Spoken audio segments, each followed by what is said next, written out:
மக, உங்க அண்ணன், உங்க தம்பி, உங்க தோழன், உங்க விஜய், உங்க விஜய், உங்க விஜய், உங்க விஜய். கூத்து சத்தியத்தை பேசும், சாத்தியத்தை பேசும், கொள்கையை பேசும், கோட்பாட்டை பேசும், கோபத்தை பேசும், சோகத்தை பேசும், நல்லதை பேசும், உள்ளதை பேசும். உங்க மக, உங்க அண்ணன், உங்க தம்பி, உங்க தோழன், உங்க மக, உங்க அண்ணன், உங்க தம்பி, உங்க விஜய், உங்க விஜய், உங்க விஜய், உங்க விஜய், உங்க விஜய். கெட்ட பையன் சார் அந்த சின்ன பையன். உங்க விஜய்.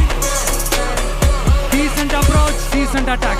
மக்களோட மக்களா, அவங்கள ஒருத்தனா, அவங்களுக்கான ஒருத்தனா, எப்பவும் மாறவே மாறாத அந்த குணத்தோட மனசோட களத்துல நிக்கிறது தான் எங்களோட நிரந்தர அரசியல் பாதை. ஒரு முடிவோட தான் வந்திருக்கேன். இனிமே நோ லுக்கிங் பேக்.